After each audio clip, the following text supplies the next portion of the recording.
تیسری سیڑھی پر قدم رکھا تو جبرائیل امین نے عرض کی یا رسول اللہ ہلاک و برباد ہو جائے وہ شخص جس کے سامنے آپ کا مبارک نام آئے اور وہ آپ علیہ الصلوۃ والسلام پر درود نہ بھیجے۔ تو میں نے کہا آمین۔ اگر دیکھا جائے پوری روئے زمین پر تو ہمارا سب سے بڑا محسن کون ہے؟ ہم پر سب سے زیادہ احسان کس کے ہیں اللہ کے بعد؟ وہ محمد الرسول اللہ صلی اللہ علیہ وسلم ہیں، جن کے اللہ کے بعد ہم پر سب سے زیادہ احسانات ہیں۔ اگر ان کا مبارک تذکرہ آ جائے، نام آ جائے اور ہماری زبان تک حرکت نہ کرے درود کے لیے، یہ کتنی بڑی بدنصیبی اور کتنی بڑی احسان فراموشی کی بات ہوگی۔ تو اس لیے آپ علیہ الصلوۃ والسلام فرماتے ہیں کہ آمین واقعی ہلاک ہو جائے اتنے بڑے محسن کے لیے بھی درود و سلام کے لیے اگر کسی کی زبان حرکت نہ کرے۔ تو یہ پہلی حدیث میں نے آپ کے سامنے پیش کی جس میں وعید کی گئی ہے، اور اللہ تبارک و تعالیٰ قرآن کریم میں حکم فرما رہا ہے یا ایھا الذین آمنوا صلوا علیہ وسلموا تسلیما، کہ اے ایمان والو تم اللہ کے نبی صلی اللہ علیہ وسلم پر درود بھیجا کرو اور سلام بھیجا کرو۔ تو اگر کوئی نہیں بھیجتا ہے، اگر مجلس میں نام آیا یا کہیں بھی اس نے آپ علیہ الصلوۃ والسلام کا تذکرہ سنا اور اس میں ایک دفعہ بھی درود نہیں بھیجا تو اس وعید کا مستحق ہو جائے گا۔ اس کے لیے یہ وعید ہے جو حدیث اور قرآن میں آئی ہے، یعنی ہلاکت و بربادی والی۔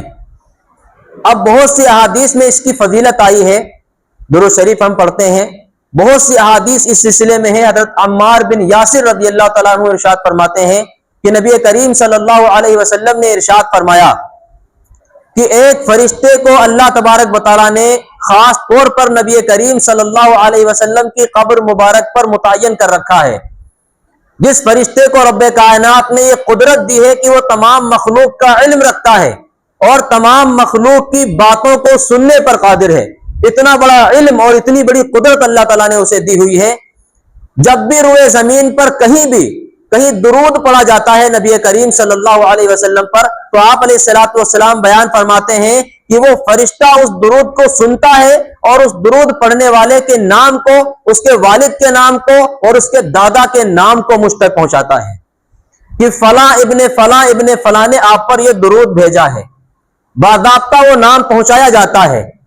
فرماتے ہیں کہ جو ایک مرتبہ نبی کریم صلی اللہ علیہ وسلم پر درود پڑھ دے، من صلی علیہ صلاۃ واحدۃ، جس نے مجھ پر ایک دفعہ درود بھیج دیا، فصلی اللہ علیہ عشر صلوات، تو اللہ تبارک و تعالیٰ اس پر 10 بار رحمتیں نازل فرما دیتا ہے۔ اور صرف اسی پر بات نہیں، وحطت عنہ 10 خطیات، اور اس کی 10 غلطیوں کو، گناہوں کو معاف فرما دیتا ہے۔ اور فرمایا کہ اس کے لیے 10 درجے جنت کے اندر بلند کر دیے جاتے ہیں۔ یہ اتنا بڑا اجر ہے اس شخص کے لیے جو صرف ایک بار نبی کریم صلی اللہ علیہ وسلم پر درود بھیجتا ہے۔ سب سے چھوٹا درود صلی اللہ علیہ وسلم، سب سے بہترین اور افضل درود کیا ہے؟ جو ہم درود ابراہیمی نماز میں پڑھتے ہیں، وہ سب سے بہترین اور افضل درود ہے۔ اس کے علاوہ درود بہت سارے ہیں اور ہر درود کی الگ الگ فضیلتیں بھی بہت سی احادیث میں آئی ہیں۔ حضرت عبداللہ ابن مسعود رضی اللہ تعالیٰ عنہ سے وہ فرماتے ہیں کہ ایک فرشتوں کی جماعت ہے جو گشت میں رہتی ہے، مسلسل پوری دنیا کے گشت میں رہتی ہے اور ہر ایسی جگہوں پر جاتی ہے جو ذکر کی مجلسیں لگی ہوتی ہیں، وہاں کہیں بھی وہ نبی کریم صلی اللہ علیہ وسلم پر درود کو سن لیتی ہے۔ وہ جماعت جو فرشتوں کی ہے وہ فوراً وہ درود لے کر اللہ کے نبی صلی اللہ علیہ وسلم تک پہنچا دیتی ہے۔ شیخ زکریا رحمۃ اللہ علیہ نے ان دونوں روایتوں میں تطبیق دی ہے۔ کوئی کہہ سکتا ہے کہ جب ایک فرشتہ باضابطہ متعین ہے تو ایک فرشتوں کی جماعت پھر یہ کام کیوں کر رہی ہے؟ اس کے لیے شیخ زکریا رحمۃ اللہ علیہ نے اس میں تطبیق دی ہے۔ وہ فرماتے ہیں کہ جو فرشتہ متعین ہے وہ خاص اسی کام کے لیے ہے کہ درود کو سنے اور اس کے والد اور اس کے دادا کے نام کے ساتھ جو ہے درود کو پہنچائے نبی کریم صلی اللہ علیہ وسلم تک۔ لیکن جو فرشتوں کی جماعت ہے وہ خاص اس کام کے لیے نہیں ہے، وہ ذکر کی مجلسوں کا گشت کرنے کے لیے ہے۔ جہاں کہیں بھی ذکر کی مجلسیں ہو رہی ہوں، ہاں البتہ اگر اس میں اللہ کے نبی صلی اللہ علیہ وسلم پر کوئی درود پڑھ دیتا ہے تو فرشتوں کی جماعت اس لیے اس درود کو پہنچاتی ہے نبی کریم صلی اللہ علیہ وسلم تک تاکہ میرا اعزاز ہو اور ہمیں بھی اجر ملے اللہ تبارک و تعالیٰ کے نزدیک۔ وہ اپنی خوش نصیبی سمجھتی ہے کہ ہم جلدی سے پہنچا دیں اس درود کو، تو یہ فرشتوں کی جماعت بھی یہ کام کرتی ہے۔ ایک روایت میں آتا ہے نبی کریم صلی اللہ علیہ وسلم نے ارشاد فرمایا جس نے مجھ پر 100 دفعہ جمعے کے دن درود پڑھا. جمعے کے دن درود پڑھنا بہت زیادہ اجر اور ثواب کا حامل ہے. فرمایا کہ جس نے 100 دفعہ مجھ پر درود پڑھا تو اللہ تبارک و تعالی اس کی 100 ضرورتوں کو پورا فرما دیتا ہے. 30 ضرورتوں کو تو دنیا میں پورا فرما دے گا اور 70 حاجتیں اس کی آخرت میں پوری کر دی جائیں گی. انسان کی ضرورتیں کتنی ہیں دنیا میں؟ 30 بڑی بڑی ضرورتیں اگر کسی انسان کی پوری ہو جائیں دنیا میں تو اس کے لیے کتنے بڑے اجر کی بات ہے اور کتنے بڑے انعام کی بات ہے. اور 70 ضرورتیں اللہ تعالیٰ آخرت میں پوری فرمائے گا. اس سے پتہ چلتا ہے کہ آخرت کی جو کامیابی ہے وہ اصل کامیابی ہے. دنیا کی کامیابی اصل نہیں ہے، کیونکہ فیصد میں اگر شمار کیا جائے تو 30% دنیا کی ضرورتیں اور 70% آخرت کی ضرورتیں پورا کرنے کا اللہ تبارک و تعالیٰ کا وعدہ ہے. اس کے سوا اور بھی جمعے کے دن درود شریف پڑھنے کی فضیلتیں ہیں جو حدیث شریف میں کثرت کے ساتھ وارد ہوئی ہیں. درود شریف پڑھنے سے کیا ہوگا؟ ایک تو یہ اجر جو حدیث شریف میں بتایا گیا ہے یہ اجر ملے گا، اور دوسرے کثرت سے جو درود پڑھتے ہیں یہ علماء کرام کا تجربہ ہے کہ ایسے بندے کو اللہ کے نبی صلی اللہ علیہ وسلم کی زیارت بھی نصیب ہوتی ہے. آپ علیہ الصلوۃ والسلام کی اگر زیارت کرنی ہے تو 2 کام لازم پکڑ لیں. ایک تو نظروں کی حفاظت. جب نظر کی حفاظت ہوگی تو نظر پاک ہو جائے گی، آپ کی صاف ہو جائے گی.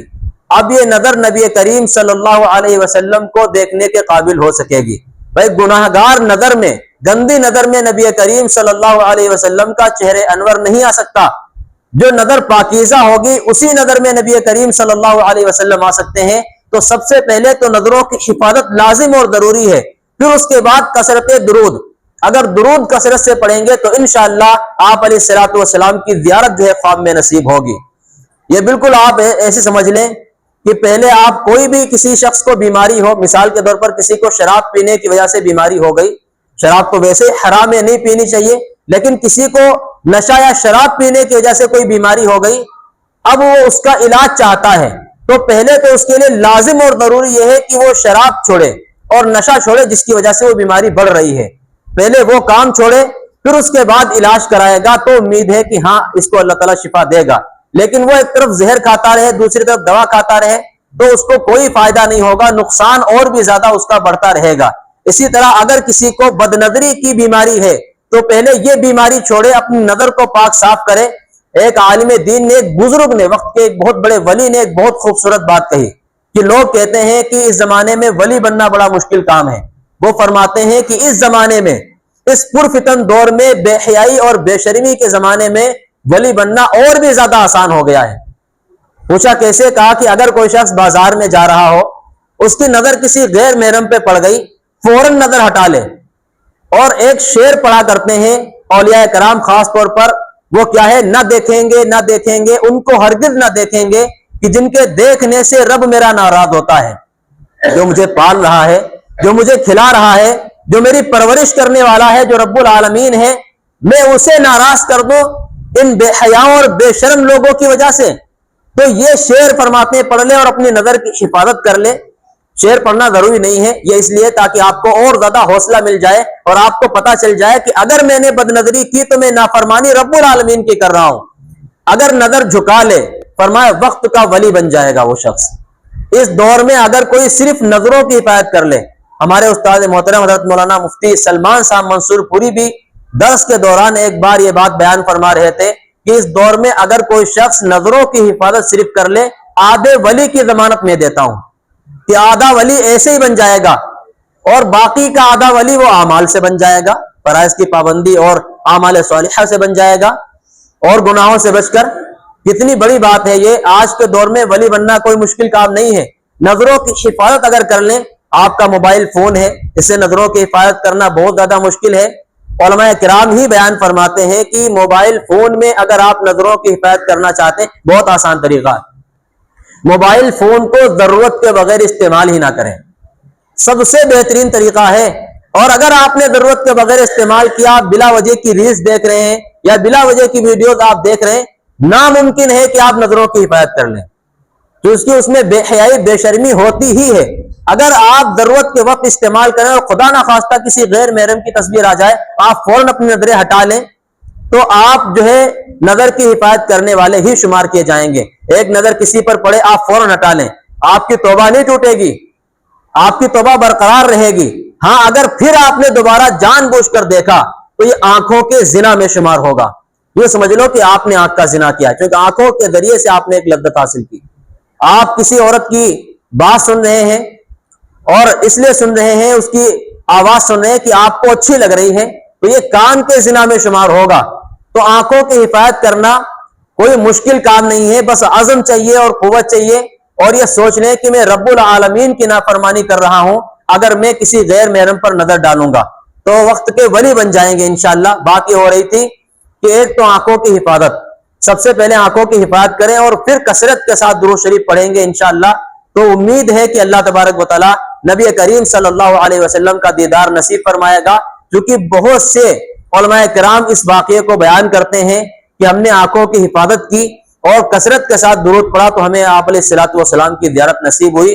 خود پیر فقیر ذوالفقار احمد نقشبندی رحمۃ اللہ علیہ اس واقعے کو اپنی زندگی میں بیان فرمایا کرتے تھے کہ میں نے نظروں کی حفاظت ایسی کی ہے کہ شاید ہی کوئی کرتا ہو۔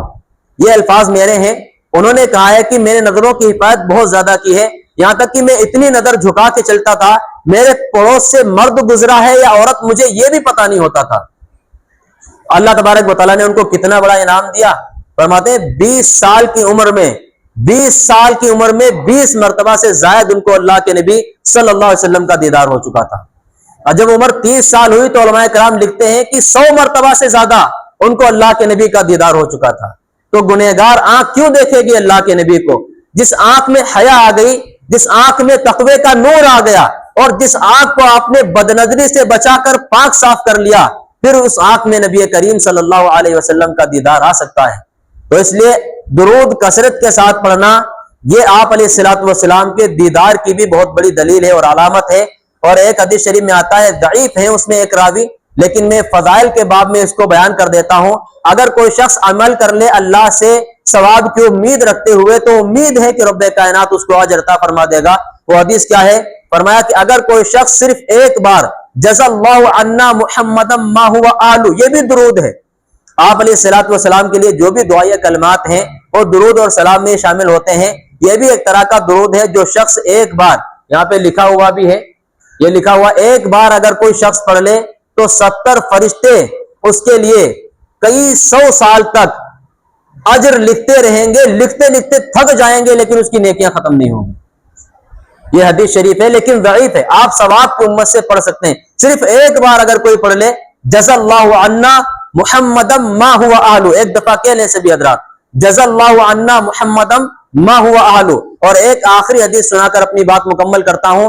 حضرت ابو ہریرہ رضی اللہ تعالیٰ عنہ بیان فرماتے ہیں، یہ روایت جو ہے حضرت انس بن مالک رضی اللہ تعالیٰ عنہ سے بھی مروی ہے، فرماتے ہیں کہ جو شخص جمعے کے دن عصر کی نماز کے بعد اپنی جگہ سے اٹھنے سے پہلے، یہ بھی روایت ضعیف ہے لیکن یہ بھی فضیلت کے باب میں بیان کی جا سکتی ہے، اگر کوئی اس پر عمل کر لے ثواب کی امید سے تو اللہ کے خزانے میں کمی کوئی نہیں ہے، رب کائنات اس کو بھی اجر انشاءاللہ عطا فرما دے گا۔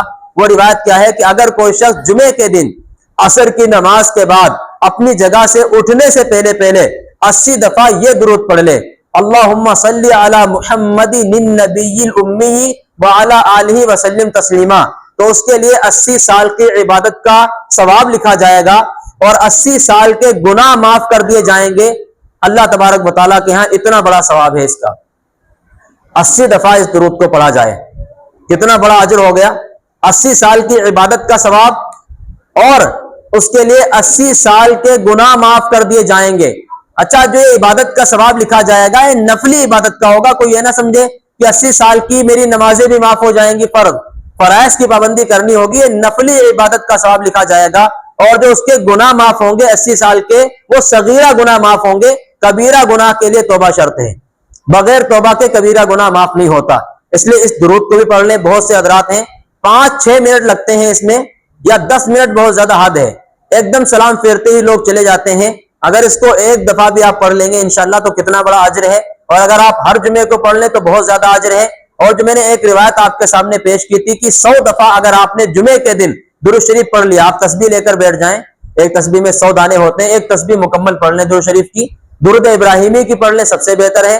اگر درود ابراہیمی کی نہ پڑھ سکے تو سب سے چھوٹا درود آپ پڑھ لیں۔ سب سے چھوٹا درود کیا ہے؟ صلی اللہ علیہ وسلم۔ اس میں درود بھی ہے، سلام بھی ہے۔ صلی اللہ، اللہ تعالیٰ رحمتیں بھیجے اپنے نبی صلی اللہ علیہ وسلم پر، اور وسلم کے معنی آتے ہیں اور سلام بھیجے، تو درود و سلام دونوں آ جاتا ہے اس میں۔ اگر آپ صرف یہ بھی پڑھ لیں گے 100 دفعہ تو 100 حاجتیں آپ کی پوری ہو جائیں گی۔ اور حضرت علی رضی اللہ تعالیٰ عنہ سے ایک روایت آتی ہے، وہ فرماتے ہیں کہ اگر کوئی شخص 100 مرتبہ درود پڑھ لیتا ہے جمعے کے دن آپ علیہ الصلوۃ والسلام پر، تو فرماتے ہیں کہ اس کے لیے قیامت کے دن ایک ایسا نور ہوگا، اس نور کے ساتھ جب وہ آئے گا تو لوگ کہیں گے کہ یہ کون سا عمل کیا کرتا تھا، اتنا روشن اور چمکدار چہرے کے ساتھ وہ آئے گا کہ لوگ حیرت کریں گے۔ حیرت انگیز فائدہ ہے یہ، لوگ حیرت کریں گے کہ یہ کون سا عمل کیا کرتا تھا کہ آج اتنا روشن ہے اس کا چہرہ۔ تو اس لیے 100 مرتبہ درود کے بہت زیادہ فضائل ہیں۔